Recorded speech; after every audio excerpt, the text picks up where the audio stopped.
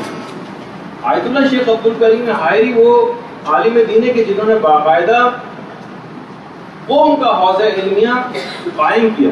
آج جو قوم میں حوضہ علمیہ قائم ہے اور علماء سے چھلک رہا ہے قوم، وہ یہی شیخ عبد الکریم حائری تھے جن کی تصویر آپ کے سامنے. ایک دفعہ قوم میں بڑی شدید برف باری ہو رہی اور شاگرد درس میں کافی کم بھی آئے، تو طالب علموں نے درخواست کی کہ آج تو چھٹی دے دی جائے. برف باری بھی ہو رہی ہے، حاضری بھی بہت کم ہے. جیسے آج ہماری پہلی کلاس ہے، شاید پہلی کلاس کو اہمیت ہی نہیں دی گئی کہ آپ میں 2 گروپ جو ہے ہمیں مرج کرنے پڑ گئے اور ایک کلاس کرنے پڑ گئی. 3 گروپ. تو یعنی اس کا مطلب ہے کہ دماغ میں چلو پہلا تو ایسے ہی بیکار سا ہوگا، اگلی دفعہ سے جب درس مین اسٹریم لائن میں جو ہے وہ آ جائے گا درس، پھر ہم کریں گے. تو اب کہا کہ طالب علم کم ہے یا تو چھٹی کر دیں، برف باری بھی ہو رہی ہے. شیخ عبد الکریم حائری نے طالب علموں سے پوچھا کہ دیکھو اس برف باری میں کے باہر جو بازار کھلے ہوئے ہیں اس میں کیا بازاروں میں بھی تعطیل ہے؟ طالب علموں نے کہا نہیں، وہ تو دکانیں سب کھلی ہوئی. کہہ رہے افسوس ہے کہ حکومت کے قائم کردہ بازاروں میں تو تعطیل نہ ہو، لیکن طالب علموں کو علم دین حاصل کرنے کی چھٹی کرنی پڑے. بڑی شرم کی بات. دیکھیے بہرحال یہ بات اپنی جگہ پر ہے کہ بہت زیادہ محنت کرنی، انسان علم حاصل کرنے میں کوئی ٹائم پیریڈ بھی نہیں کہ آپ کہیں 3 سالہ مدرسے میں علم حاصل کر دیں گے، اس کے بعد چلے اطمینان ہو جائے گا، پھر تو اتنا حاصل ہو جائے گا. نہیں، پورے ہونے تک. یہ آقا بزرگ فہرانی الذریعہ الی تصانیف الخشی اور کتنی ہی کتابیں علم الرجال کے بھی بہت ہی بڑے علماء میں شمار ہوتے ہیں. آپ دیکھ رہے ہیں کمر چھٹ چکی ہے بالکل، لیکن لکھنا پڑھنا ترک نہیں کیا. آخری وقت تک کمر چھٹ گئی ہے، آنکھیں جواب دے گئی ہیں. لیکن وہی میں نے کہا کہ بچپن سے لے کر بالکل قبر میں پاؤں لٹکانے تک علم حاصل کرتے رہے. اس میں کوئی بھی شخص کسی کو بھی چھٹی نہیں. امیر المومنین علی ابن ابی طالب علیہ السلام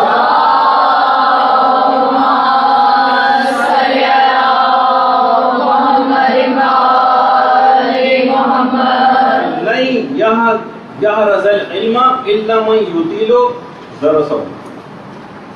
جب تک طویل مدت تک علم حاصل نہ کیا جائے، جب تک علم حاصل ہو ہی نہیں سکتا. اس کے لیے طویل مدت چاہیے. یہی وجہ ہے کہ آیت اللہ حسین برجردی جن کا ابھی میں نے اس سے پہلے بھی تذکرہ کیا تھا، پھر تذکرہ آ رہا ہے، ان کے دور میں طالب علم ایسا کوئی موقع پیش آ گیا کہ طالب علموں نے کئی دنوں کی چھٹیاں کر دی. تقریباً آدھا مہینہ ایسی چھٹیوں میں نکل گیا. جب طالب علم شہریہ لینے کے لیے آئے تو انہوں نے کہا کہ کیونکہ طالب علموں نے اس دفعہ درس نہیں پڑھا، اس وجہ سے کسی کو بھی شہریہ نہیں ملے. میں تم لوگوں کی وجہ سے جہنم میں نہیں جا سکتا. یہ باقاعدہ آیت اللہ حسین برجردی نے کہا. اس کے بعد خیر طالب علم وہاں سے تو خاموش ہو کر چلے گئے. پھر آیت اللہ گلپائگانی، سید محمد رضائی گلپائگانی کو پتہ چلا تو انہوں نے باقاعدہ الگ سے پیسے طالب علموں کے لیے ان کو بھجوائے آیت اللہ برجردی کو، اور پھر اس کے بعد وہاں سے تقسیم. اور خود امام خمینی علیہ رحمہ وہ فرماتے تھے کہ جو طالب علم بھی درس صحیح طور پر نہیں پڑھ رہا اس کے لیے مدرسے میں رہنا حرام ہے، چاہے وہ شہریہ لے یا نہ لے. یہ باقاعدہ امام خمینی کہا کرتے تھے. تو دیکھیے یہ سب چیزیں، اس کے اوپر لوگوں کے وہ خرچ ہو رہے ہوتے ہیں، لوگ اپنے حلال کمائی میں سے پیسے ڈونیشن دے رہے ہوتے ہیں، نکال رہے ہوتے ہیں کس طریقے سے آپ لوگوں کو یہ بزم سجانے میں کتنی مشکلات کا سامنا کرنا پڑتا ہے. اس کے بعد آپ ہی اگر صحیح طور پر سیریس نہیں ہوں گے علم دین حاصل کرنے میں تو یہ بات کس طریقے سے آگے بڑھ سکے گی, اس کا فائدہ کیا ہوگا, اتنے لوگوں کی محنت ہوگا. یہی وجہ ہے کہ آقائے مجتہدی تہرانی جو اس وقت رہبر معظم کے سامنے تصویر میں بیٹھے ہوئے آپ کو نظر آ رہے ہیں, اور رہبر معظم کا ان کا بھی کچھ ہی عرصے پہلے آقائے مجتہدی تہرانی کا انتقال ہوا ہے. اور ان کے مدرسے کے متعلق خود رہبر معظم کا کہنا یہ ہے کہ ان کے مدرسے میں انسان تیار ہو. ان کا اب تو انتقال ہو چکا ہے. خود آیت اللہ مجتہدی تہرانی فرماتے تھے کہ بہت سارے صاحبان علم دیکھیے ایسے ہوتے ہیں کہ جن سے ملنا انتہائی دشوار ہوتا ہے, بہت دشوار ہوتا ہے ان سے ملنا. اور مثلاً صبح کے وقت آپ جائیں تو پتہ چلا کہ سو رہے ہیں, ظہر کے بعد جائیں آپ ان سے ملنے کے لیے تو کہتے ہیں کہ ابھی وہ قید اللہ کر رہے ہیں, عشاء کے بعد جائیں تو پتہ چلا کہ وہ ٹھہر کے پھر دوبارہ سو چکے ہیں. تو کہتے ہیں کہ لگتا ایسا ہے کہ ان کا کام وہی ہے صفحکم اللہ و مسکم اللہ, بس یہ یعنی ان کا کام صبح بخیر شام بخیر اور شب بخیر جو کہنا غالباً یہی کام ہے. کام کرنا پڑے گا. دیکھیے یہ فقط آرام ہی کرتے رہنا یہ خاص طور پر دینی طالب علم کے لیے اور دینی طالبہ کے لیے یہ اس کا شیوا نہیں ہونا چاہیے. سونے کے لیے خبر بہت ٹائم پڑا ہے عالم برزخ کا, اس میں کام دیکھی کرنا اور اسی سے آپ کو کامیابی ملے گی. شعر نے کامیابی تو کام سے ہوگی نہ کہ حسن کلام سے ہوگی. یعنی فقط میٹھی میٹھی باتیں کرنا اور صرف جا کے رٹی رٹائی مجلس سے پڑھ دینا. اصل دیکھیے باطل کے پاس پورے 12 مہینوں میں سے فقط 2 دن ایک لحاظ سے دیکھا جائے تو باطل اپنا کام کو ذرا بند کرتا ہے ٹی وی کے ذریعے. صرف 9-10 محرم وہ بھی دیکھتے ہیں کہ اب تو چینل اس کی بھی پاسداری نہیں کر رہے ہیں, اسی تھوڑے دن میں غالباً اسی ڈگر کے اوپر چلے جائیں گے. 2 ایک صرف نوئے اور 2 ایک مجلسیں دیں گے, اس کے بعد وہی ڈسکو فضول کے اور موسیقی کے پروگرام ان کے اوپر بھی جاری ہو جائیں گے. ان کے پاس 365 میں سے سمجھے کہ 363 دن وہ لوگ کام کر رہے ہیں, اور آپ فقط اگر کام کسی طور پر ہو تو وہ بھی اپ ٹو دا مارک نہیں ہے, کام جیسا ہونا چاہیے, صرف فقط 2 مہینے 8 دن کا کام ہے آپ. اور اس کے بعد پھر سارے کے سارے اپنا بوریا بستر بند کر کے سو جاتے ہیں. اصل کام وہ ہے جو پورے سال چلنا چاہیے. جبھی یہی وجہ ہے آیت اللہ مجتہدی تہرانی جن کی ابھی میں نے بات بتائی, ان کا تو کچھ عرصے پہلے انتقال ہو گیا ہے, لیکن آیت اللہ بہجت ایک جملہ بڑا اچھا فرماتے ہیں. کہتے تھے کہ دیکھو قوال نہ بنو فعال بنو. ایک ہوتا ہے قوال یعنی منہ سے صرف زبانی باتیں کرنے والے, دین کی چپڑی چپڑی باتیں کرنے والے, اور صرف بس یہ کہ لوگوں تک ہماری تھوڑی سی واہ واہ ہو جائے, کچھ ہم تقریریں وغیرہ کرتے ہیں, لوگ کہیں گے دیکھیے کتنی اچھی مجلس انہوں نے پڑھی. قوال نہ بنے فعال بنے, کام کرنے والے بنے. ہم صرف اسی کام پر صرف اٹک کے رہ گئے ہیں کہ صرف زبانی کلامی صرف ہم بہت سی چیزیں کرتے ہیں, زندگیاں عمل سے جو ہے وہ آری نظر آتی ہیں. بس اول وقت نماز کا دیکھیے اہتمام ہونا چاہیے, خشوع و خضوع نمازوں میں آپ کو قائم کرنے کی کوشش کرنی چاہیے. باقاعدہ آیت اللہ عبد الحادی شیرازی یہ مرجع گزرے ہیں, اور خاص طور پر ایک ان کی شخصیت کے حوالے سے آج کے دن کا ایک تحفہ آپ لیتے جائیے. یہ فرماتے یہ ہمیشہ تکبیرۃ الاحرام کہنے سے پہلے ہمیشہ ایک جملہ کہا کرتے تھے, السلام علیکہ یا ابا عبداللہ, اس کے بعد کہتے تھے اللہ اکبر. اور یہ بات بیان فرماتے تھے, کہتے تھے یہ مختصر ترین زیارت نماز میں حضور قلب کے لیے انتہائی مؤثر ہے. یا آپ کبھی بھی یعنی ابھی آپ کو تکبیرۃ الاحرام کہنی, اس سے پہلے کھڑے ہو کے صرف ایک دفعہ السلام علیکہ یا ابا عبداللہ, صرف یہ جملہ آپ کہتے ہیں یہ زیارت کا. اور واقعی حقیقت بھی ہے کہ یہ نماز ہم پڑھ بھی اسی وجہ سے رہے کہ امام حسین علیہ السلام نے جو قربانی پیش کی ہے, درود بھیجیے.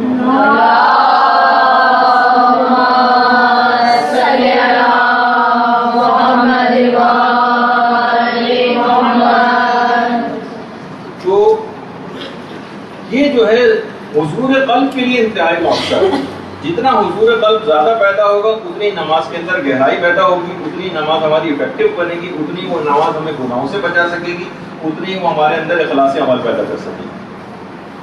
اور اس کے علاوہ خاص طور پر جو دینی طالب علم اگر ابھی تک اس کے اوپر عمل پیرا نہیں ہے تو طالبات اب ان کے اوپر عمل پیرا ہو جائیں, اور وہ ہے نماز شب کی پابندی.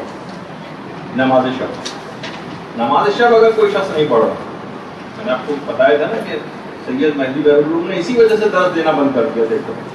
کہتے تھے نہیں میں راتوں کو اپنی شاگردوں کے گھروں کے سامنے سے گزرا ہوں, سب کے گھروں کی لائٹیں بجھی ہوئی تھی, سب سو رہے تھے, نہ کسی کے گھر سے مناجات کی آواز آتی تھی، نہ کسی دعا کو پڑھنے کی آواز آتی ہے، نہ کسی زیارت کے پڑھنے کی آواز آتی ہے. میں ایسے طالب علموں کو درس نہیں دے سکتا، نہ اس کا کوئی فائدہ. اس کے بعد پھر اگلی رات کو طالب علموں نے وعدہ کیا کہ نہیں، اب آئندہ سے ہم مناجات بھی کریں گے، نماز شب بھی اٹھیں گے. پھر جب اس کے بعد گھروں سے صدائیں بلند ہونا شروع ہوئیں مناجاتوں کی اور دعاؤں کی اور زیارتوں کی، اور آدھی رات کو اٹھ کر نماز شب پڑھنے کی، پھر آیت اللہ سید مہدی بہر العلوم میں 10 دینا شروع کی. دیکھیے، اور ویسے قرآن ان کے مطابق کہا جاتا ہے کہ راتوں کو سوتے نہیں، اور کسی رات کو یہ قرار دیتے تھے کہ آج کی رات قیام کی رات، اور پوری رات کھڑے ہو کر عبادت کرتے ہوئے یا تلاوت قرآن کرتے ہوئے گزارتے تھے. کبھی کہتے تھے ہاذہی لیلۃ الرکوع، آج کی رات رکوع کی رات، اور پوری رات رکوع میں گزارتے تھے. ہاذہی لیلۃ السجود، آج کی رات سجدے کی رات ہے، پوری رات سجدے میں گزارتے تھے. دیکھیے، یہ وجہ ہے کہ ہم سے یہ پابندیاں کیوں نہیں ہو پاتی. وہ جو 5ویں امام نے جو حدیث نقل کی، جو بہار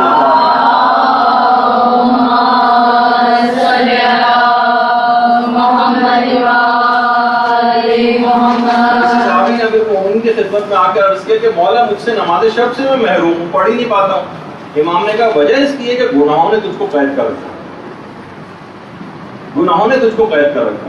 دیکھیے، امام خمینی جس وقت فرانس میں جلا وطن تھے، اس کے بعد انقلاب برپا ہو گیا تھا، اور پہلی دفعہ جب واپس آئے ہیں ایران، تو وہ جو ایئر فرانس کے جہاز میں آئے تھے، اس میں اوپری جو اس کا منزل تھی جہاز کی، وہاں پر امام خمینی کی سیٹ تھی. تو لوگ جو ان کو آبزرو کر رہے تھے، انہوں نے کہا کہ رات کا وقت تھا اور نماز شب جہاز میں اسی طریقے سے نماز شب پڑھی جیسے اپنے گھر میں پڑھا کرتے تھے، اسی طرح سے گریہ ازاری کی ہے جس طرح سے اپنے گھر میں گریہ ازاری کیا کرتے تھے. یہ نہیں کہ کہتے کہ بھائی اتنا میں انقلاب برپا کرنے جا رہا ہوں، بہت ہیں اس وقت، اتنے لوگوں کو اپنے پاس بٹھا کے میٹنگز کرنی چاہیے تھی، اب کیا کرنا ہے، اب کیا کرنا ہے. 1 کروڑ لوگ وہاں پہ استقبال کے لیے پہنچے ہوئے ہیں، کوئی اور شخص ہوتا تو اس واقعے سے باہر ہو جاتا. نہیں، نماز شب تک اس رات کو بھی نہیں چھوڑی امام خمینی. جس طرح اپنے گھر میں گریہ ازاری کرتے تھے، اسی طریقے سے گریہ ازاری کی ہے، اور تھوڑی دیر کے لیے جہاز کی جو کھڑکی ہوتی ہے اس سے ٹیک لگا کے تھوڑی دیر کو آنکھ لگا لی. تو بہرحال اسی طریقے سے مقدس عربی، یہ نماز شب کے لیے باقاعدہ اتنی پابند تھے، مقدس نام ہی مقدس پڑ گیا تقوی و پرہیزگاری کی بنا پر.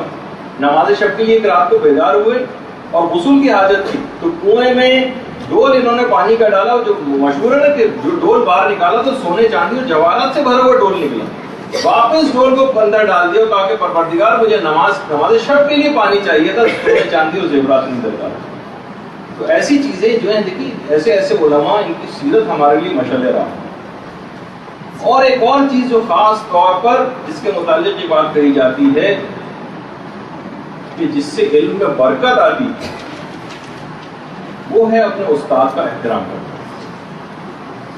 اپنے استاد کا احترام کرنا. آقا سیستانی اور رہبر معظم آیت اللہ خامنہئی کی کبھی آپ حکایتیں پڑھیں، ہر وقت اپنے اساتذہ کا ذکر کرتے نظر آتے ہیں، ان کے اخلاقوں کے قصے سناتے رہتے ہیں. اب آپ کہیں گے کہ ان کے استاد بھی تو ایسے ہی تھے کہ وہ قصے سنا سکتے تھے.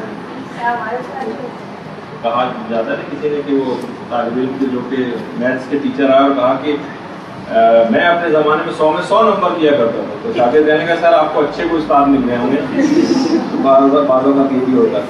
تو بہرحال ان کے اخلاق کے قصے، کبھی وہ ان کے لیے کوئی زبان طعن و اعتراض جو ہے وہ دراز نہیں کرتے تھے، کبھی ان کا کوئی مذاق نہیں اڑاتے تھے. شیخ جعفر آل کاشف الغطا، جن کی کتاب کی ہے کشف الغطا، اور ان کو آل کاشف الغطا کہا جاتا ہے. ایک دفعہ فتویٰ دے رہے تھے، ساری کتابیں بکھرائی ان کی اپنی طرف، اور مسائل میں ذرا غور و فکر کر رہے تھے. تو جب قدیم علماء کی کتابیں انہوں نے اٹھائیں تو انداز ذرا شکایتی ہو گیا. ایک جملہ کہتے ہوئے، خدا ان علماء قدیم کو جزائے خیر دے، یہ مسئلہ بیان کیا لیکن کسی جگہ کوئی دلیل نہیں لکھی، دلیل ہی نہیں لکھی کسی جگہ. اچھا کہہ رہیں گے. اس کے بعد جو ہے یہ رات کو جب سوئے تو انہوں نے خواب دیکھا. خواب یہ دیکھا کہ علماء کی پوری محفل ہے اور صاحب شرائع الاسلام، جن کی کتاب کا نام ہے موقع اول ان کی کتاب دیکھی، اس طرح کی ایک لفظ آپ نہیں پڑھ سکتے ان کتابوں سے. صاحب شرائع موقع اول درس دے رہے ہیں اور سارے علماء بیٹھ کے درس سن رہے. کہہ رہے ہیں میں محفل کے اندر داخل ہوا، شیخ جعفر علی کاشف الغطا جیسا. کہا جاتا ہے کہ علم فقہ میں ان سے زیادہ نابغیر روزگار شخصیت تشیع کی تاریخ میں نہیں گزری شیخ جعفر. اور کہہ رہے ہیں جب میں محفل میں آیا میں نے سلام کیا، انتہائی بے رخی کے ساتھ سلام کا جواب دیا. صاحب شرائع الاسلام. اور اس کے بعد کہہ رہے ہیں کہ میں وہاں آ کر بیٹھا اور بالکل ایسا اجنبیوں کی طرح سے میرے ساتھ سلوک ہوا کہ مجھے ایسا محسوس ہوا کہ گویا میں علماء شیعہ میں سے نہیں ہوں. اور اس کے بعد اچانک سے درس کے دوران صاحب شرائع الاسلام جو ان کی طرف موقع اول ان کی طرف متوجہ ہوئے اور کہا کہ اے جعفر، علماء شیعہ جو قدیم شیعہ علماء گزرے انتہائی زحمتوں، انتہائی تکالیف اور انتہائی پریشانیوں کے ساتھ انہوں نے ایک ایک حدیث کو جمع کیا. ملکوں جا کر خون جگر اپنا جو ہے وہ دیا ہے حدیثوں کو جمع کرنے. ملکوں سفر کیا اور آج تم ٹھنڈے کمرے میں سارے علماء کی جمع کردہ قدیم علماء کی حدیث سامنے رکھ کر کہہ رہے ہو کہ انہوں نے بغیر دلیل کے فتویٰ دے دیا اور اعتراض ان کے اوپر کر رہے ہو. تمہیں تو کہیں اٹھ کر جانا بھی نہیں پڑتا اور آج یہ کمرے میں بیٹھے بیٹھے حدیثوں کی کتابوں کو جمع کر کے فتویٰ دے دیتے ہو. یہ سارے قدیم علماء کے کیے ہوئے کام ہیں. اور جس مسئلے کے لیے تم کہہ رہے تھے کہ علماء قدیم نے اس مسئلے میں کوئی دلیل نہیں لکھی کہ جو میرے ممبر کے نیچے بیٹھا ہوا شخص ہے اس نے اپنی فلاں کتاب میں فلاں صفحے کے اوپر یا اس کی دلیل لکھی. انہوں نے کہا کہ میں نے ان کے ممبر کے نیچے جو بیٹھے ہوئے ان کو دیکھا تو پتہ ہی چلا کہ یہ ملا محسن فیض کاشانی بیٹھے ہوئے.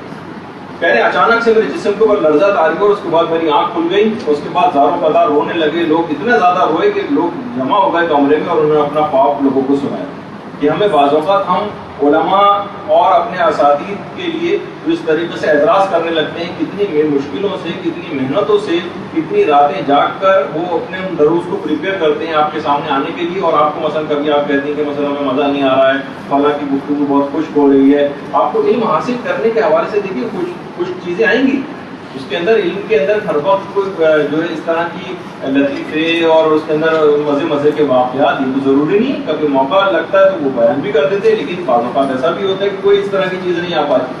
تو بہرحال دیکھا آپ نے کہ شرائع الاسلام کے جو مؤلف تھے موقع اول انہوں نے شیخ جعفر علی کاشف الغطا کے ساتھ کس طرح سے بے رخی کا سب خواب کے اندر برتاؤ کیا ان کے جملے کہنے کی وجہ سے کہ ذرا سا ایک اعتراض ہو گیا تو اور انداز شکایتی ہو گئے تو کتنا سخت جملہ انہوں نے کہا. تو بہرحال اب دیکھیے پیغمبر اسلام نے بھی جملہ ارشاد فرمایا. پیغمبر اسلام کے فرماتے ہیں خدا نے چار چیزوں کے اندر قرار دیا. برکت العلم فی تعظیم الاستاد، علم کی برکت کو استاد کی تعظیم میں قرار دیا. وبقاء الایمان فی تعظیم اللہ،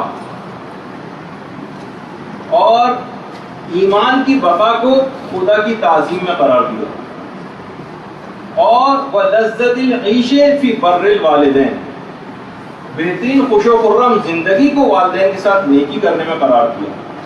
وَالنِّجَاةُ مِنَ النَّارِ فِي تَرْكِ إِيذَاءِ الْخَلْقِ، اور جہنم سے نجات کو لوگوں کو اذیت نہ دینے میں قرار دیا گیا. اس میں پہلی چیز پیغمبر نے یہ بتائی کہ علم کے اندر اگر برکت آپ کو حاصل کرنی ہے تو استاد کی تعظیم سے کبھی بھی جو ہے وہ اپنے دامن کو چھڑانا نہیں. بلکہ علماء تو یہاں تک فرماتے ہیں کہ چھوڑی کہ آپ توہین کی بات بھی نہیں ہو رہی، حتیٰ کہ احترام میں کمی کرنے سے بھی علم میں بے برکتی آ جاتی ہے. یعنی اتنا ان کا احترام نہیں کیا کہ جتنا کرنا چاہیے. حتیٰ کہ علماء فرماتے ہیں کہ حوضے سے جو علماء جو فارغ ہو رہے ہوتے ہیں اپنے وطن کو جا رہے ہوتے ہیں تو وہ شاگرد جو خدا حافظی کے لیے اپنے استاد کے پاس نہیں جاتے، جنہوں سے انہوں نے علم حاصل کیا اور ان سے خدا حافظی کے لیے بھی نہیں جاتے، وہ اپنی عام زندگی میں بالکل ناکام ہوتے ہیں. یعنی اساتذہ کی جو بے احترامی ہے، علماء خود فرماتے ہیں کہ ہم نے دیکھا کہ جن طالب علموں نے اپنے اساتذہ کی بے احترامی کی یا ان کے احترام میں کوئی کمی کی، فرماتے ہیں ہم نے دیکھا کہ کوئی بازاروں میں کمربند بیچ رہا ہے، کوئی رکشہ چلا رہا ہے، اور اپنی آنکھوں سے میں نے خود ایک ایسے طالب علم کو دیکھا جو آج کل ٹیکسیاں چلا رہا ہے اور اپنے مالکان کی جھڑکیاں اور ڈانٹیں اور لاتے کھاتا ہے. اور جبکہ وہ 7-8 سال تک حوض علم قم کے اندر رہ کر آئے پڑھ کر آیا وہاں سے، اس کے بعد اس نے اس کو نصیب کے چھوڑ دیا اس چیز کو، بلکہ ایک ایسی یہ جو بے برکتی ہے فقط یہ توہین کی وجہ سے نہیں، بلکہ بے احترامی کی وجہ سے بھی ہوتی ہے، بلکہ احترام میں کمی کی وجہ سے بھی ہوتی ہے، بلکہ علماء آگے چل کر ایک جملہ فرماتے ہیں کہ بلکہ یہ استاد سے سوء ظن رکھنے سے بھی یہ بے برکتی واقع ہو جاتی ہے، کہ فقط ہم سوء ظن بھی اگر ان سے رکھتے تو بہرحال، اور باقاعدہ یہ واقعی دیکھنا چاہیے کہ بہت ساری ہم نے اپنی آنکھوں سے بہت سی چیزیں دیکھی ہیں، بہت سی طالبات ایسی گزری پوری سزوکیاں تحفے تحائف کی بھر کے لے کے گئی، لیکن آج تک کوئی نام لیوا نہیں ہے اور نسیان منسیہ ہو چکی، سب لوگ بھول گئے۔ تو بہرحال بعض اوقات ایک ایسی بے برکتی اس کے اندر آ جاتی ہے۔ دیکھیے بہت سارے گناہ اسی طرح سے ہوتے ہیں کہ وہ سامنے نہیں آتے، دلوں میں چھپے ہوتے ہیں۔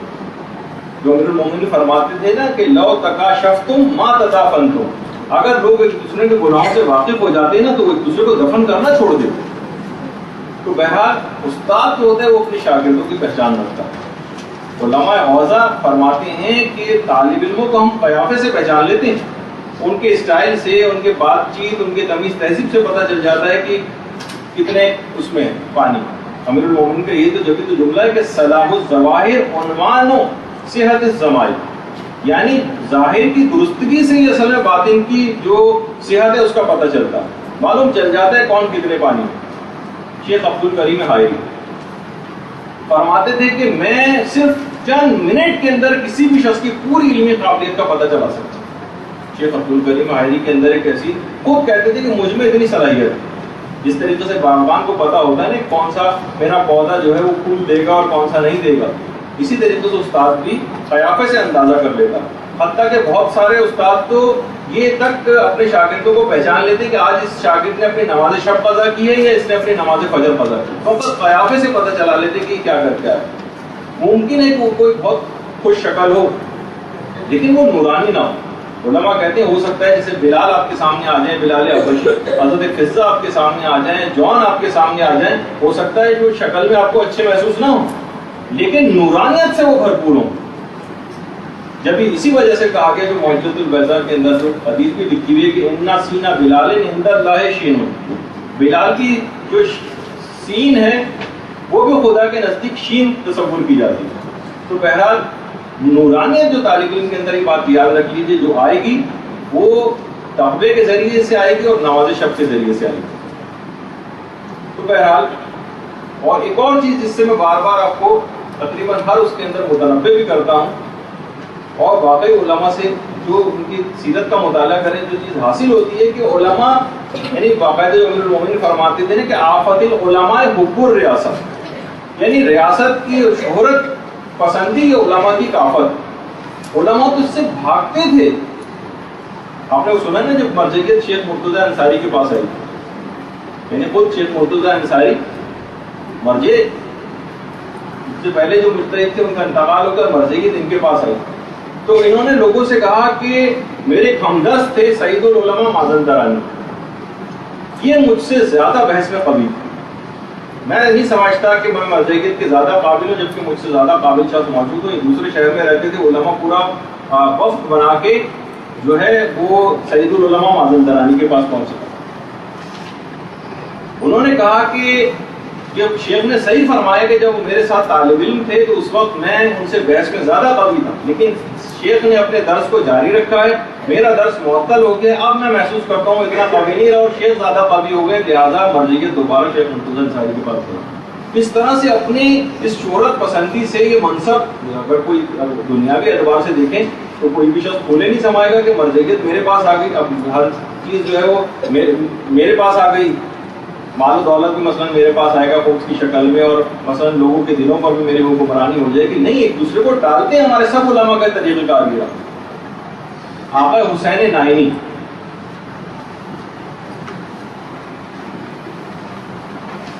بلکہ اس سے پہلے میں ایک اور بات بتا دوں کہ آقا حسین قمی جن کا آپ نے جو مرزا قمی کے نام سے بھی مشہور ہیں، اور آپ میں سے جو خواتین قم کی زیارت کر چکی ہیں تو معصومہ قم کے روضے سے متصل جو ایک چھوٹا قبرستان ہے اس میں آقا مرزا قمی قبر، میں شاید میں اس کی تصویر بھی آپ کو دکھاؤں گا۔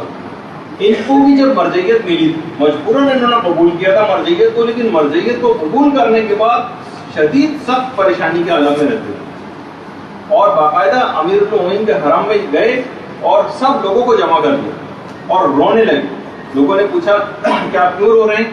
کہنے لگے کہ تم لوگ، میں ایک دعا کہتا ہوں، تم لوگ سب لوگ مل کر آمین کہو. اور روتے ہوئے پھر پروردگار سے دعا کہ پروردگار اگر یہ مرجعیت ملنا میرے لیے، میرے دین کے لیے نقصان دے تو تو مجھ کو موت دے. اس کے بعد کہہ چکے تھے کہ لوگ آمین کہے، لوگوں نے آمین کہا. 3 مہینے کے اندر اندر مرزا قمی کا انتقال ہو. یعنی موت کی تمنا کی کہ اگر اس شہرت پسندی سے، مثلا آپ بہت زبردست ذاکرہ ہو گئے ہیں، آپ بڑی ہر جگہ سے آپ کو اپوائنٹمنٹ لینے لگے ہیں، لوگ آپ کو بڑے خواتین فوراً ہی گھیر لیتی ہیں، بہت چومنے لگتی ہیں، بہت سروں پہ ہاتھ پھیرتی ہیں، ماشاءاللہ بہت مجلس پڑی، فون آ رہے ہیں، ڈائری دیکھنی پڑ رہی، یہ وہ دماغ خراب ہو جاتا ہے آدمی کا. یہ کیا ہے؟ یہ ریاست اور اس کے اندر ایک شہرت پسندی کی وہ پیدا ہو جاتی ہے. بلکہ کہا جاتا ہے کہ جو شہرت پسندی مومن اگر ساری برائیاں بھی اپنے اندر سے نکال دے تو جو سب سے آخر میں نکلتی ہے برائی، وہ شہرت پسندی اور حب ریاست نکلتی ہے سب سے آخر. تو بہرحال کوئی بھی عہدہ آپ کو اگر کبھی بھی ملے، چاہے کسی جگہ کا آپ کو پرنسپل بنا دیا جائے، انچارج بنا دیا جائے، آپ کو کسی جگہ کو مدرسہ ہو، مبلغہ ہو، ذاکرہ ہو، کوئی بھی اگر ایسا عہدہ آپ کو مل جائے، تو بہرحال اگر آپ کے اندر یہ کوئی برائی کی صفت پیدا ہو رہی، ہر وقت اپنے آپ کو چیک کرتے رہنا پڑے گا کہ کہیں ایسا تو نہیں کہ میں شہرت پسندی کا شکار ہوں. یہ دینی امور میں جو بھی آگے بڑھتا ہے، شیطان یہ چیز سب سے پہلے اس کے اندر پیدا کرنے کی کوشش کرتا ہے. تو بہرحال یہ بہت ہی بری بات محسوس ہوگی کہ انسان کا ظاہر خوبصورت ہو جائے، جو امیر المومنین فرماتے تھے نا کہ ما اقبح بالانسان باطنا علیلا و ظاہرا جمیلا. کتنی بری بات ہے کہ انسان کا ظاہر خوبصورت ہو لیکن اس کا باطن اندر سے بیمار. اور جو آیت اللہ مشکینی ازبیلی کا بھی جملہ ہے کہ وہ فرماتے تھے کہ اگر اپنی تعریف سن کر آپ اپنے دل میں خوشی محسوس کریں تو آپ سمجھ جائیے کہ آپ نفسانی طور پر ابھی تک بیمار ہیں. تو بہرحال یہ تمام چیزیں ایسی ہیں کہ یہ آپ کو علل خصوص اپنے اندر بیدار رکھنی ہے، تواضع اور انکساری پیدا کرنی ہے. اور یہی وجہ ہے کہ شیخ عباس قمی جن کی تصویر اس وقت آپ کے سامنے ہے، مسجد گوہر شاد میں جو قوم میں جو مسجد گوہر شاد، یہاں پر شیخ عباس قمی درس دیا کرتے تھے. اچانک سے ایک دفعہ انہوں نے دیکھا کہ حاضرین میں شیخ عباس تربتی جو زمانے کے بہت بڑے علماء اور عرفا میں شمار ہوتے تھے، وہ بھی درس کے دوران بیٹھے ہوئے خاموشی سے. شیخ عباس قمی نے ممبر پہ بیٹھے بیٹھے کہا کہ میں دیکھ رہا ہوں کہ شیخ عباس تربتی حاضرین میں موجود ہے، مجھے اچھا نہیں محسوس ہو رہا. یہ کہہ کے فوراً نیچے اتر آئے اور مجبور کر کے شیخ عباس تربتی کو اپنی جگہ ممبر پہ بٹھایا اور ان سے درس دلوایا. یہ تواضع اور انکساری، دیکھیے یہ چیز ہوتی ہے کہ انسان جو ہے اپنے آپ کو بڑا نہ سمجھنے لگے، بلکہ کوئی اگر اس طرح کا ہو تو دوسروں کو آگے بڑھانے کی کوشش کرے. یہاں آپ کوشش کرتی ہیں کہ مثلا بہت سی خواتین کے نہیں ہمیں فلاں چیز کا موقع مل جائے، ہم کسی کو بھی کونی مار کے ہم آگے بڑھ جائیں. اور یہی وجہ ہے کہ جو جب امام زمانہ علیہ الصلوۃ والسلام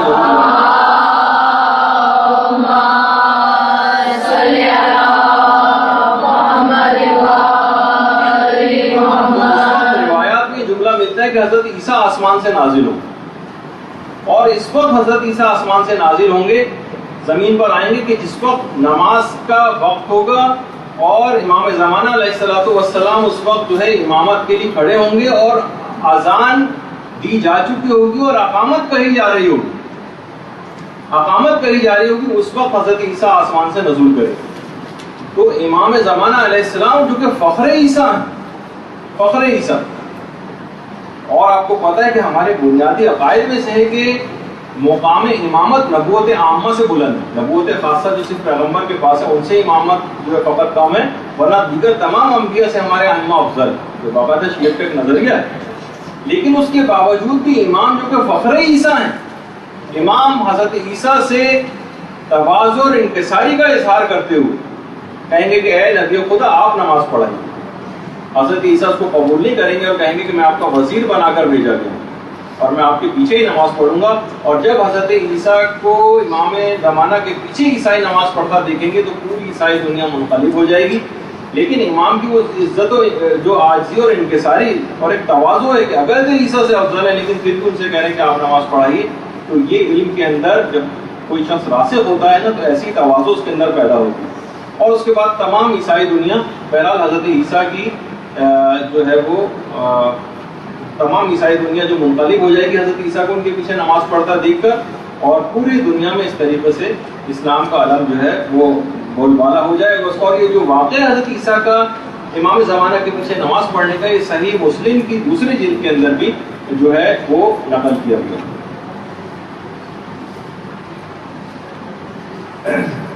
اچھا, اب دیکھیے ایک بات اور جو آپ کو آپ کے خدمت میں پیش کرنا ہے, بہت کم بلکہ وقت تقریباً ختم ہو گیا اس کے بعد, لیکن میں 10-15 منٹ شاید اور دے سکتا ہوں آپ کے, کہ آیت اللہ محسن الحکیم, یہ میں واقعہ اس صورت میں اس وجہ سے بیان کر رہا ہوں ان کا واقعہ, کہ دیکھیے دولت مندوں کے ہاں مجلس پڑھنے کے لیے جانا,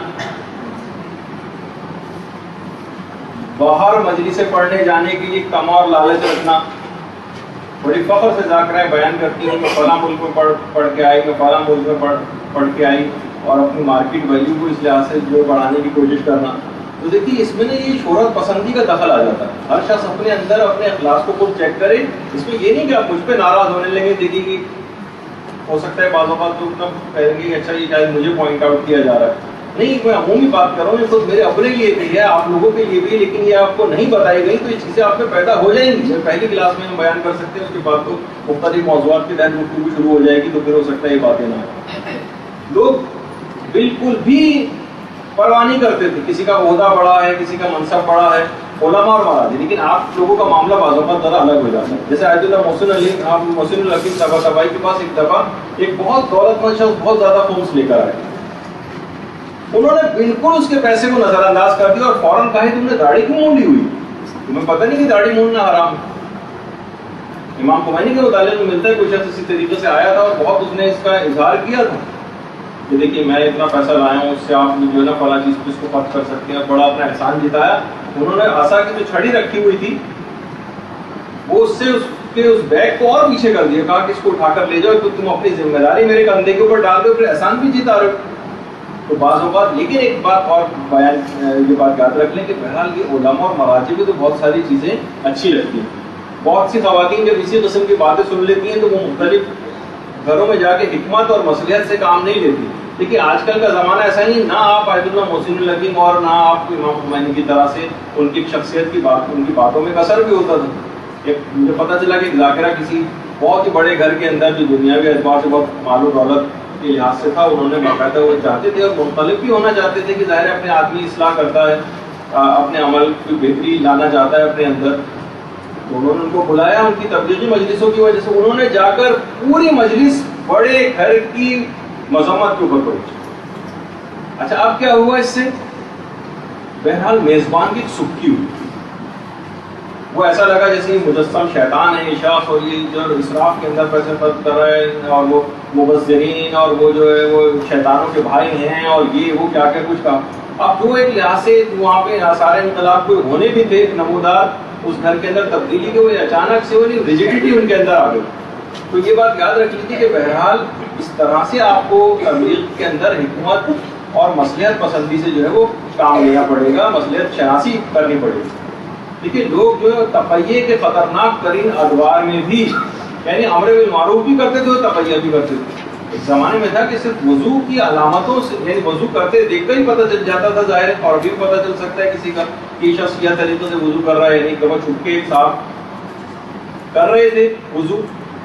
تقیہ کا زمانہ تھا, شیعہ طریقے سے وضو کر رہے تھے, کسی نے دیکھ لیا ان کو, کسی غیر شیعہ نے, اور فوراً وہ نکل کے چھپ کے دیکھ رہا تھا, نکل کے باہر آ کے, ارے تم تو شیعہ طریقے سے وضو کر رہے ہو. اس وقت سر کا مسح کر رہے ہو. اس کے فوراً بعد انہوں نے سر کو دھونا شروع کر دیا. کہا یہ کیا کر رہے ہو, سر کا مسح بھی کر رہے ہو, دھو بھی رہے ہو. کہاں اس مسئلے میں پروردگار عالم اور امام ابو حنیفہ میں ایک اختلاف, تو میں اختلاف کے جب ہو جائے تو میں احتیاطی مسئلے پہ عمل کر رہا ہوں, دھو بھی رہا ہوں اور سر کا مسح بھی کر رہا ہوں. قرآن میں پروردگار نے کہا سر کا مسح کرو, امام ابو حنیفہ کہتے دھو, تو احتیاط کا تقاضا ہے. امر بالمعروف اور نہی عن المنکر بھی ہو گیا اور تقیہ بھی ہو گیا. یعنی مصلحت شناسی اس طرح سے بعض اوقات جو ہے وہ ہونی چاہیے. تو اب دیکھیے آپ بھی فقط یہ نہ کریں فقط برساتی ذاکرہ بننے پہ اکتفا نہ کریں. دیکھیے بڑا عجیب و غریب ہوتا ہے. دیکھیے بہت ساری نیتیں ہو سکتی ہیں کسی کی. نہ تبلیغ اس میں ہو رہی ہے، نہ کوئی ارشاد ہو رہا ہے، نہ علوم آل محمد کا کوئی فروغ ہو رہا ہے، نہ کوئی تصنیف ہو رہی ہے، نہ تعریف ہو رہی ہے، نہ کوئی تدریس ہو رہی ہے، نہ کوئی موعظہ ہو رہا ہے، نہ کوئی نصیحت ہو رہی ہے.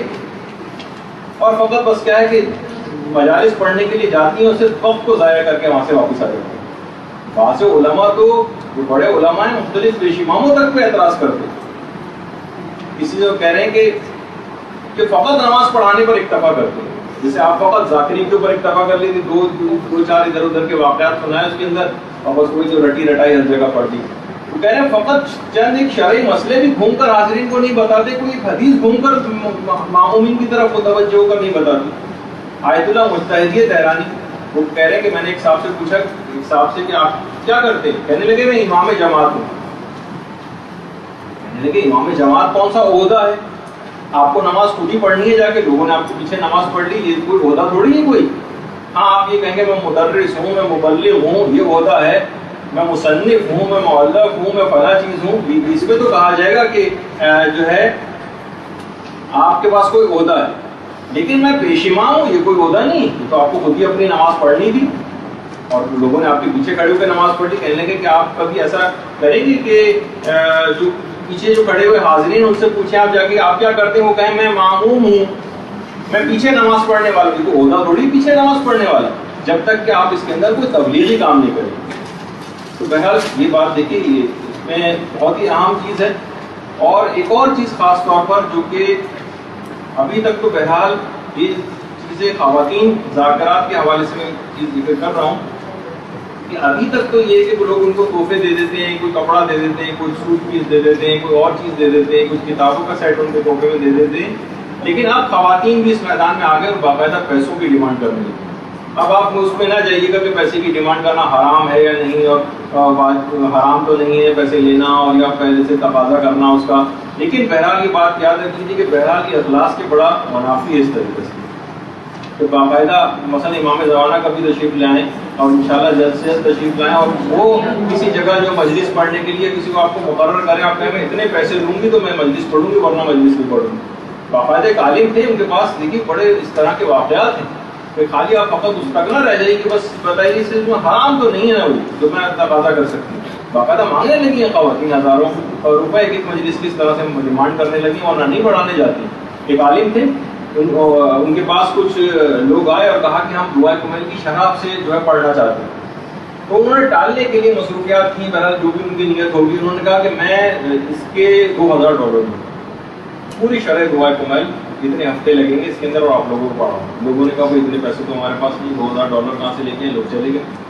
کہ رات کو لیٹے خواب میں انہوں نے دیکھا کہ میدان قیامت ہے اور امیر المومنین علیہ الصلوۃ والسلام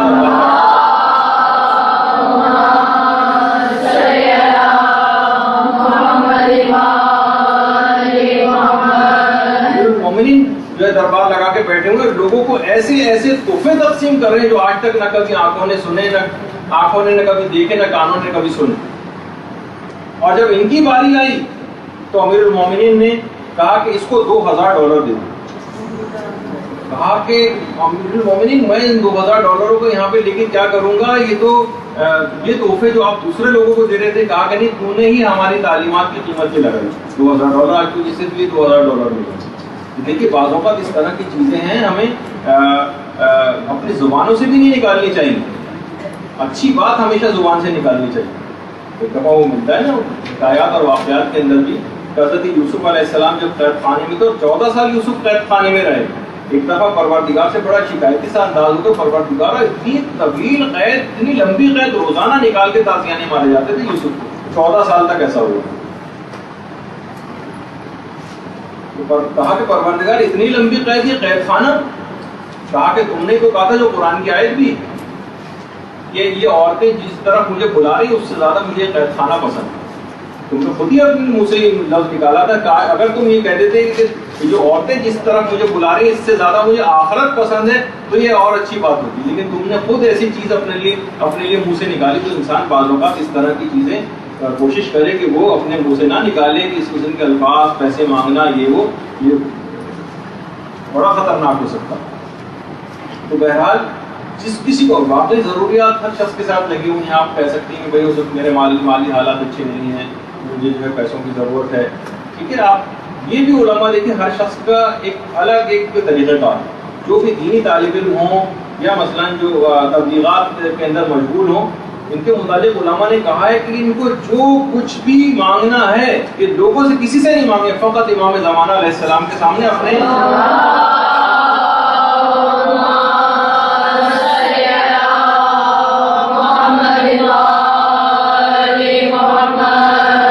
تو دیکھیں امام زمانے کے سامنے اپنی حاجت کو، امام کیسے ان کی حاجت کو پورا کرتے ہیں، وہ اس کے بعد آپ اس کا مشاہدہ کریں بنسبت اس کے کہ لوگوں سے اس طرح سے پیسے مانگیں مجالس پڑھنے کے لیے اور درس دینے کے لیے اور اس پیسوں کے اور بارگیننگ کرنا. یہ علوم آل محمد کے فروغ میں انتہائی بری بات سمجھی جاتی ہے. دوسری ایک اور بات جو خاص طور پر آپ کو کرنی ہے، اس پہ خیر ہم جو آپ کی جو سینئر موسٹ کلاس ہے اس کی ہم حافظہ قوی کرنے کے لحاظ سے کئی کلاسز بھی ہو چکی ہوں، ان کے بھی آپ ہو سکتا ہے اتنا وقت نہ ملے کہ ان کی کلاسز کو دوبارہ ریپیٹ کیا جائے، تو آپ باقاعدہ لائبریری سے دے بھی سکتی کہ اپنے حافظے کو بہت قوی کرنا پڑے گا. دیکھیے اگر آپ نے حافظے کو قوی نہیں کیا، مثلا میں ابھی اگر آپ سے پوچھوں، ابھی آپ کے سامنے میں نے جو شیخ عباس قومی کا واقعہ پڑھا ہے، جن عالم و دین کو دیکھ کر ابھی آپ کاپیاں اپنی نہیں دیکھیے گا، جن عالم کو انہوں نے کہا تھا کہ میں ان کو دیکھ کر وہ نیچے اتر آئے تھے، درخواست کی، ان میں کوئی نام بتا سکتے ہیں؟ جی جی ایک بتائیں آپ شیخ عباس تربتی. اچھا شیخ مرتضیٰ انصاری نے جن کے پاس کہا تھا کہ مجھ سے زیادہ وہ بحث میں قوی، ان کا کیا نام تھا؟ جی دیکھیے آپ نے ہو سکتا ہے ایک آپ کو جواب دے رہے، باقی سب کے دماغ سے نکل گیا.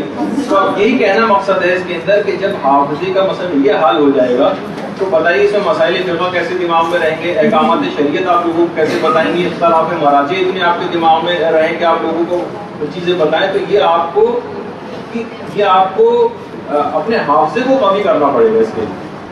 دیکھیے جب بھی کہا جاتا ہے، علماء بیان فرماتے ہیں کہ کسی بھی دینی طالب علم کے لیے کے اندر 4 رگیں ہونی چاہیے. دیکھیے بڑی اہم چیز ہے 4 رگیں. پہلی رگ ہے رگ جد و جہدی کہلاتی ہے، حافظہ قوی کرنا ہے، اور رگ جد و جہد یعنی خوب محنت. یہ اس وقت آپ کے سامنے آخوند ملا قاسم خراسانی جو صاحب کفایت الاصول کہلاتے ہیں. کوئی مجتہد بن ہی نہیں سکتا جب تک کہ وہ کفایہ نہ پڑھے. یہ ان کا درس اس وقت ہو رہا ہے. اور اس طرح سے جد و جہد کرتے ہوئے ایک طویل عرصے تک جب انسان علم حاصل کر لیتا ہے تو رگ جد و جہدی اگر طالب علم کے اندر، یہ نہیں کہ فقط 2 سال پڑھا، 3 سال پڑھا، 1.5 سال پڑھا، اس کے بعد ناقص معلومات لے کے چلے گا اور معاشرے میں کام کرنا شروع کر دیا.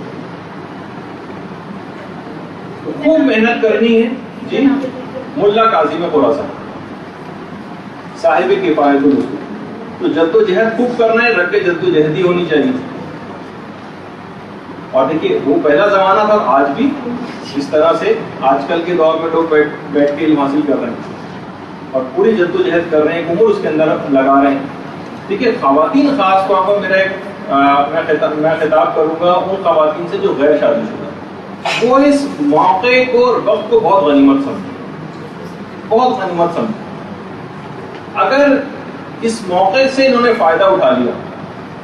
دیکھیے سورہ مریم میں جو 25ویں آیت ہے، وَحُزِّ إِلَيْكِ بِجِذْعِ النَّخْلَةِ تُسَاقِطْ عَلَيْكِ رَطْبًا جَنِيًّا.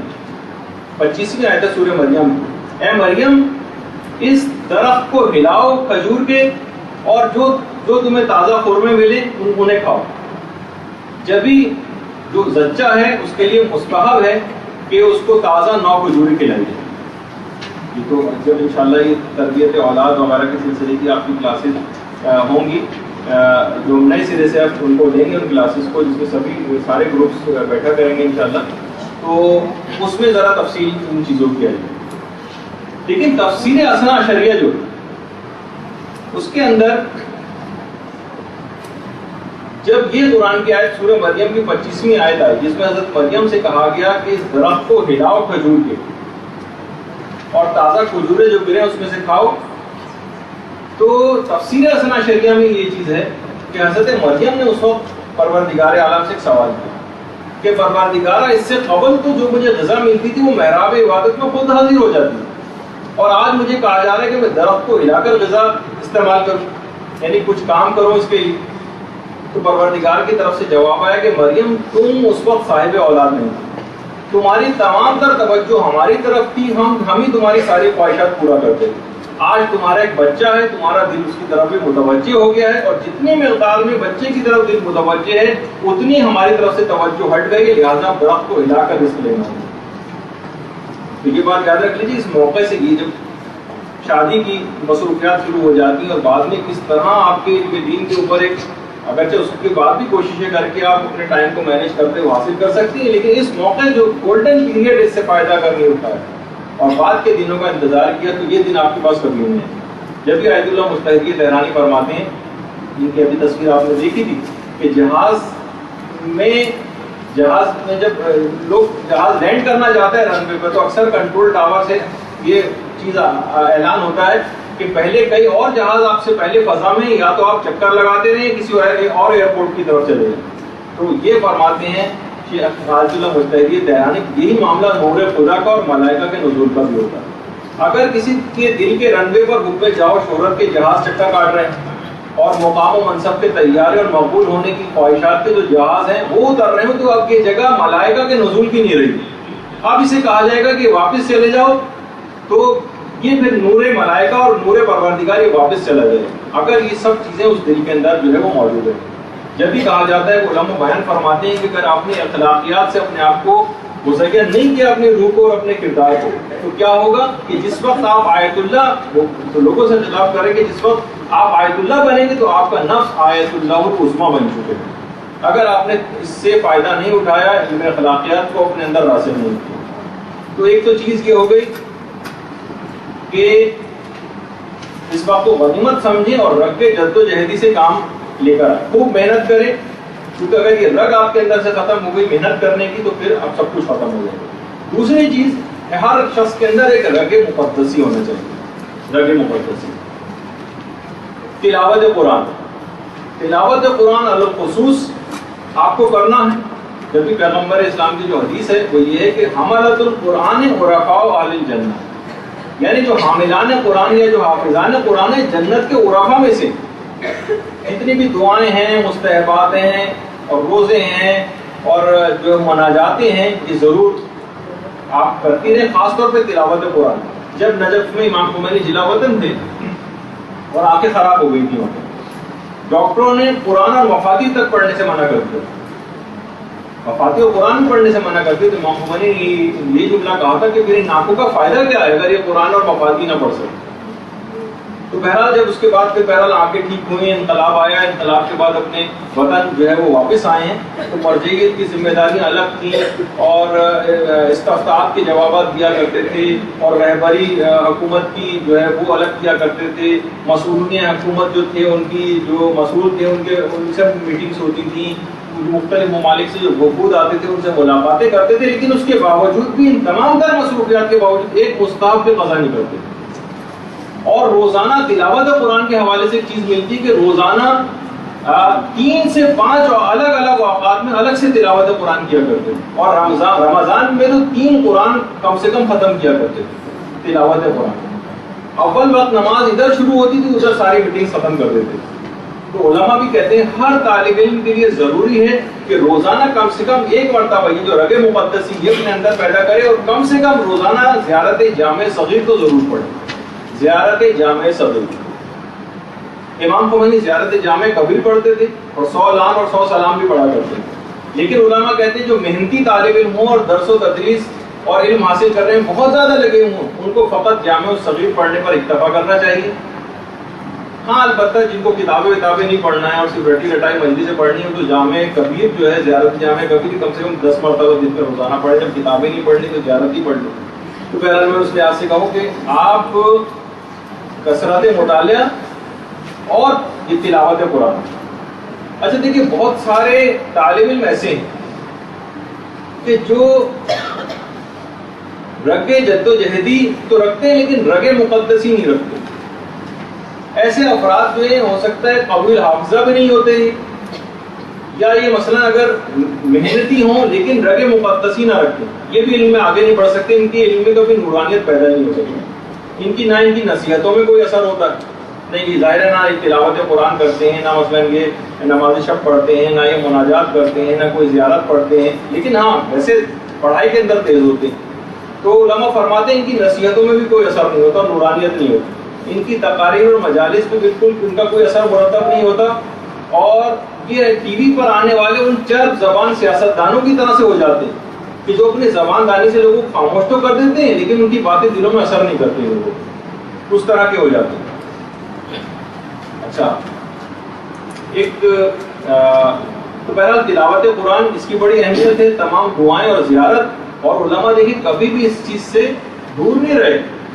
جو آج اتنے بڑے طاقتی طاقتوں کو شکست دی ہے یہ آپ کے سامنے، رگ مقدسی بھی رکھتے ہیں اپنے علم کے ساتھ ساتھ، حسن نصر اللہ، یہ جوانی کی تصویر ہے، لیکن اس وقت بھی اسی طریقے سے عبادات کے اندر، اور آپ نے دیکھا کہ پوری کی پوری جنگ کس طرح سے اسرائیل کو شکست فاش دی، اور کتنا اپنی اس ظاہری طاقت کے اوپر بھروسہ نہیں کیا، وہ تو کچھ بھی نہیں تھی اس کے مقابلے میں اسلحے والی، لیکن اپنی ایمانی طاقت سے، اور دعائے جوشن صغیر کا جن کا پیغام آپ نے سنا تھا کہ وہ لوگ پڑھے، اس سے کس طرح سے اسرائیل کو بہرحال شکست ہوئی۔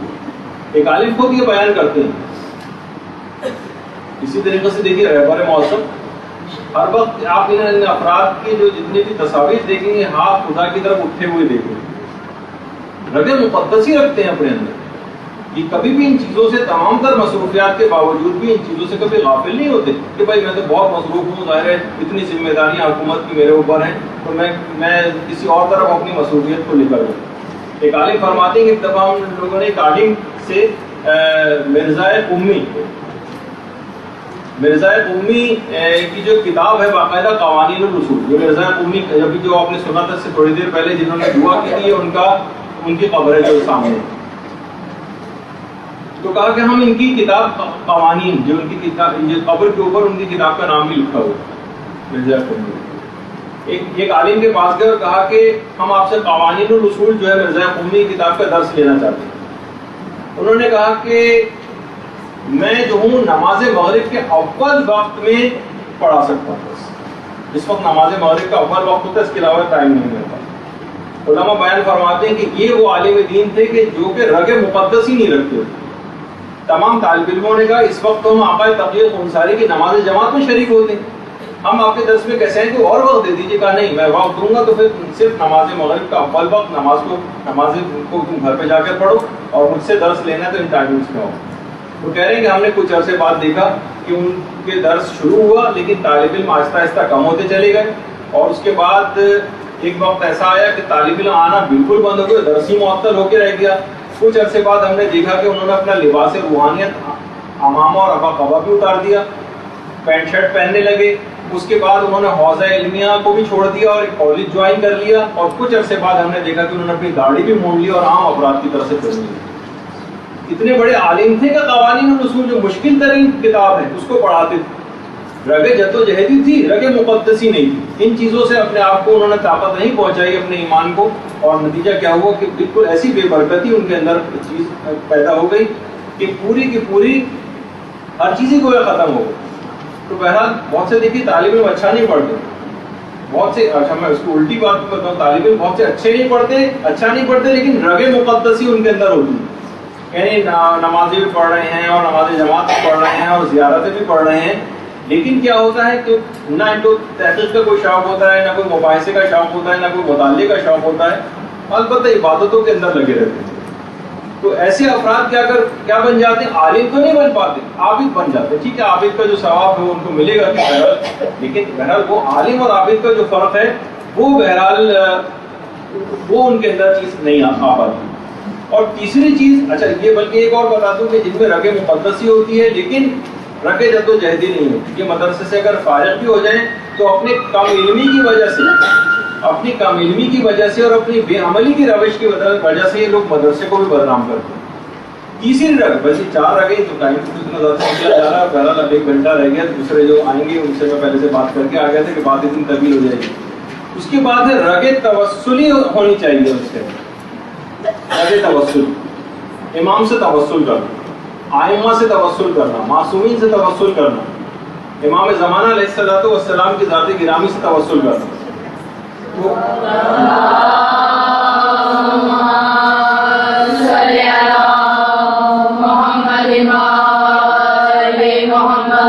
رگ جدوجہدی، رگ مقدسی، اب تیسری رگ ہے رگ توسلی ہونی چاہیے.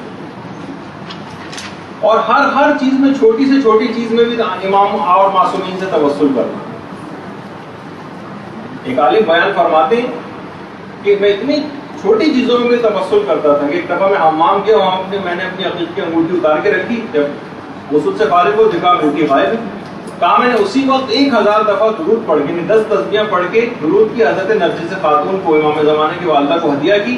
اچانک سے میں نے دیکھا پانی کے اوپر وہ تیرتی ہوئی اوپر آ گئی جو انگوٹھی. تو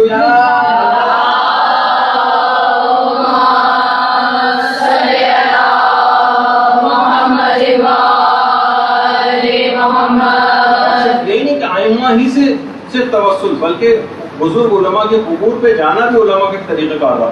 آیت اللہ بروجردی کے متعلق جو ملتا ہے کہ روزانہ صبح کو مرزا قومی کی قبر پہ جاتے تھے، جن کی قبر بھی آپ کے سامنے، یہاں پر اپنی حاجات طلب کرتے تھے پروردگار سے، ان کے وسیلے سے دعائیں مانگتے تھے اور پھر واپس آتے. اور علماء فرماتے ہیں کہ رگ توسلی میں ایک چیز اور بھی شامل، وہ یہ ہے کہ جب بھی کبھی آپ کہیں پہ بھی درس اپنا آغاز کریں تو خیر مدرسے کا ایک الگ ایک پیٹرن ہوتا ہے، لیکن جب عوامی درس آپ اسٹارٹ کریں تو وہاں پر مصائب اور فضائل کا بیان ضرور اپنے درس میں کریں. یہ رگ توسلی کا ایک حصہ ہے مصائب اور فضائل پڑھنا. یعنی ان میں یہ چیز اگر آپ نے نہیں رکھی تو آپ کے درس میں کوئی نور نہیں ہوگا. جب بھی کہا جاتا ہے کہ فضائل اور مصائب اہل بیت نمک ممبر، یہ ممبر کا نمک ہے، اس سے ممبر پہ جو چاشنی اور مزہ لوگوں کو آتا ہے وہ فضائل اور مصائب کے ذریعے آتا ہے. باقاعدہ عبد الحادی شیرازی، جن کا وہ بھی میں نے سنایا تھا کہ وہ زیارت پڑھا کرتے تھے نماز سے پہلے خشوع وضو کے لیے، وہ ہر ہفتے گھر میں اپنی تمام عورتوں اور بچوں کو جمع کرتے تھے اور مقاتل کی کتابیں کھول کر اس میں سے مسائل پڑھ کے سناتے تھے. اور ایک دفعہ شیخ جعفر علی کشف الغطا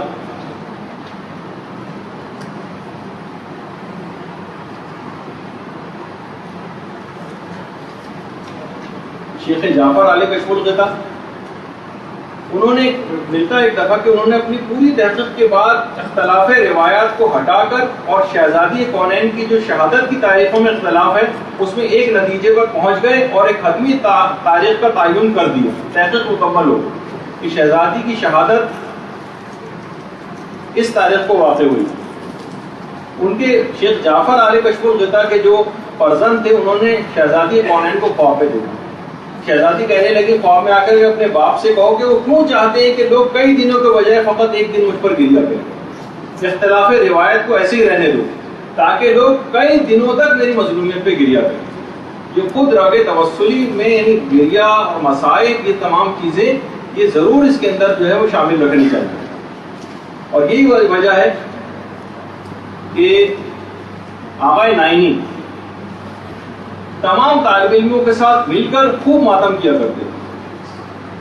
اور یہی طریقہ کار آیت اللہ شیخ عبد الکریم حائری کا بھی، اور یہی ہمیں اپنے دیگر علماء اور مراجع کا بھی نظر آتا ہے کہ اپنی اس رگ توسلی کو، یہ گریہ ازاری کو ہمیشہ شیخ جواد تبریزی، آیت اللہ وحید خراسانی اکثر لپٹ کے ایک دوسرے سے مصائب کے اوپر رویا بھی کرتے تھے.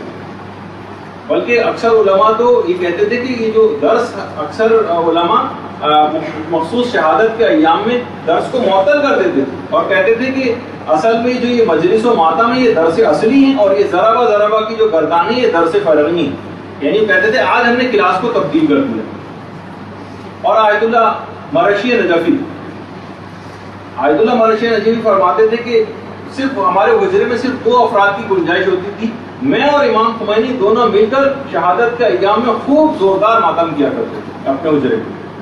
تو بہرحال دیکھیے بہت سے علماء تو اس طرح سے بھی توسل کرتے ہیں. اور ایک طریقہ کار یہ بھی مرزا قومی، جن کے بھی آپ نے خبر بھی دیکھی تھی، ان کے متعلق ملتا ہے کہ یہ زیارت جامع کبیر پڑھ کر حضرت اسرائیل کو ہدیہ کرتے تھے کہ جب وقت مرگ میرا آئے اور روح نکالے جانے کا موقع ہو تو اس وقت حضرت اسرائیل مجھ پر آسانی کے ساتھ میری روح کو نکالے. یہ بھی آپ طریقہ کار رکھیں کہ جو ثواب ہے یہ حضرت اسرائیل کو بھی ہدیہ کیا کریں اس نیت سے، تاکہ جب وقت انتقال قریب آئے تو ہمیں اس کا فائدہ پہنچے. اور چوتھی رگ جو ہونی چاہیے رگ جدوجہدی، رگ مقدسی، رگ توسلی اور چوتھی رگ اس کا نام ہے رگ عوامی. عام لوگ جس طرح سے زیارتوں پر جاتے ہیں، مجالس برپا کرتے ہیں، ماتم داری کرتے ہیں، عزاداری کرتے ہیں، دینی رسومات کے اندر سرگرم عمل نظر آتے ہیں، صاحبان ایمان کو بھی ان سے پیچھے نہیں ہونا چاہیے، علماء کو بھی ان سے پیچھے نہیں ہونا چاہیے. یہ نہ سوچیں کہ بھائی یہ تو بڑے عوامی قسم کے کام ہیں، ہم تو بڑے علماء ہیں، یہ عوام کو کرنے تو ہمارا کام تو تحقیق اور علم کی جستجو ہے. جیسے کہ عموماً جو خواتین ہیں، ایک دفعہ ہوا تھا یہاں پر وہ حضرت علی اصغر کے حوالے سے ایک وہ نکالا جاتا ہے کہ ایران کے اندر بھی جلوس نکالا جاتا ہے جس میں ہرے رنگ کے کپڑے بچوں کو پہنائے جاتے ہیں. تو انہوں نے باقاعدہ ایران سے وہ کپڑے بھی آئے تھے کہ وہ اس جلوس میں بچوں کو کپڑے پہنا کے لائیں.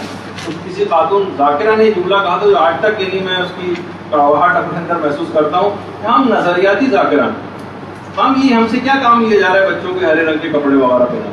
تو اس قسم کے جو جن میں رگیں عوامی نہیں ہوتی، یہ دیکھیں ان کے ساتھ بھی بڑا مسئلہ ہوتا ہے. ایک قسم کا تکبر ان کے اندر آ جاتا ہے. آیت اللہ شیخ عبد الکریم حائری کے متعلق ملتا ہے یہ پا برہنہ پیشانی کے اوپر مٹی لگی ہوتی تھی، جسم کے اوپر مٹی لگی ہوتی تھی، گریبان کے بٹن ان کے چاک ہوتے تھے، اس طرح سے عزاداری کرتے تھے جیسے عام لوگ عزاداری کرتے ہیں. ایک رگ عوامی بھی ہونی چاہیے. تو اب دیکھیے بہت سے طالب علم ایسے ہوتے ہیں نہ ان کے اندر رگ جدوجہدی ہوتی، نہ ان کے اندر رگ توسلی ہوتی، نہ ان میں رگ مقدسی ہوتی ہے، نہ ان میں رگ عوامی ہوتی ہے، نہ محنت ہوتی ہے، نہ کوئی مطالعہ ہوتا ہے. ایسے افراد کی اکثر نمازیں بھی قضا ہوتی ہیں، ہم نے دیکھی.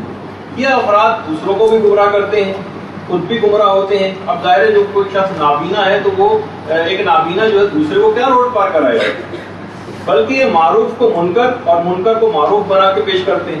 اصلاح کے بجائے ایسے افراد زیادہ تر فساد کا سبب بن جاتے ہیں اور خود ساختہ ذاتی نظریات جو ان لوگوں کے ہوتے ہیں اس کو اسلام بنا کر پیش کرتے ہیں. ایسے طالب علموں کو چاہیے کہ اگر یہ چار چیزیں ہر شخص اپنے اندر محسوس کرے، اگر اس میں یہ نہیں ہے اور وہ اس کو پیدا بھی نہیں کرنا چاہتا تو یہ فیلڈ اس کے لیے بالکل مناسب نہیں ہے. یہ افراد جو ہے ٹھیک ہے تقریریں اور جو اخباری خبریں اور انٹرنیٹ نامہ لوگوں کو اپنی تقاریر کے اندر سناتے رہے، کوئی قرآن و حدیث والی چیز جو ہے پیش نہ کریں اور ان کے لیے بہت ساری جو فیلڈس اور ہیں اس کا انتخاب کریں. تو ورنہ یہ اگر انہوں نے کسی اور فیلڈ کا انتخاب نہیں کیا اور اسی فیلڈ کے اندر ہی مذہب کے اندر آگے بڑھتے رہے تو یہ دوسروں کو بھی گمراہ کریں گے اور خود بھی جہنم میں جائیں گے اور اپنے ساتھ دوسروں کو بھی جہنم کے اندر نکل گے. اور بس اس میں ایک آخری چیز اور اس میں بس بیان کر دوں، جو علماء اس قسم کے ہوتے ہیں جو آپ کے سامنے ہیں، سید ہاشم حداد ان کا نام، قرافہ کے اندر ان کا شمار ہوتا ہے. خیر یہ تو انتقال ہو چکا ہے ان کا، جو خود فرماتے غرفہ میں شمار ہے. آیت اللہ بہجت جو ہے نا ان کی ٹائپ کے غرفہ میں ان کا شمار ہوتا ہے. وہ تو خیر برجے تھے. ہاشم حداد، سید ہاشم حداد یہ خود کہتے ہیں کہ جب میں مدائن گیا تھا حضرت سلمان فارسی کی قبر پر، بالکل پائنتی لوگوں نے دیکھا کہ پائنتی کے پاس جا کے بیٹھی قبر کی، اس کے بعد تھوڑی دیر کو اٹھ کے بالکل سرانے جا کر بیٹھ گئے. لوگوں نے کہا کہ آپ نے اپنی جگہ کو بھی تبدیل کیا. کہنے لگے ہاشم حداد دیکھیے یہ ہوتا ہے کہ جو گناہوں سے انسان پرہیز کرتا ہے، علم بھی حاصل کرتا ہے، جدوجہد کرتا ہے، چاروں رگیں اس کے اندر موجود ہوتی ہیں تو کیا بنتا ہے. کہنے لگے کہ جب میں پائنتی میں جا کے بیٹھا تو سلمان فارسی کی روح قبر سے باہر نکل کر آ گئی اور کہا کہ تم سید ہو ہاشم حداد، میں برداشت نہیں کر سکتا کہ وہ سید زیادہ میرے پائنتی کے پاس بیٹھے، میرے سرانے آ کر بیٹھے. تو میں حضرت سلمان فارسی کہنے پر ان کی جو ہے وہ سرانے جا کر بیٹھے. تو اس قسم کی شخصیات ہمارے پاس مشعل راہ ہیں، یہ ایک شمع ہے ہمارے لیے، ایک نور ان تمام شخصیات میں سے نکلتا ہے. ہمارے علماء کی ان کی ذات سے ہمیں چیزیں حاصل کرنی چاہیے اور زیادہ سے زیادہ ہمیں کوشش کرنی چاہیے کہ ان لوگوں کی سیرت کی پیروی کریں. بہت سی باتیں اور تھیں، سوالات بہت سارے آپ لوگوں کے پاس ہوگا، آپ کے آ گئے میرے پاس. درس بھی تھوڑا سا اچھا خاصا طویل ہو گیا اور دوسرے اب میں ان کو بالکل پڑھنے کا میرے پاس وقت نہیں ہے، لیکن انشاءاللہ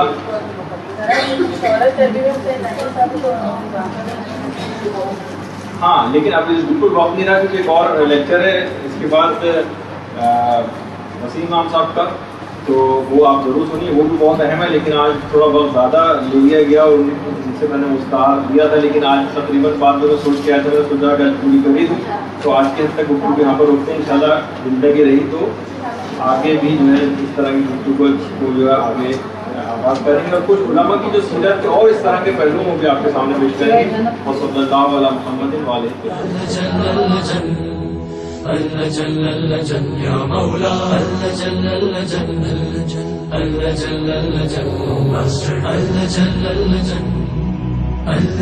يا صاحب السماء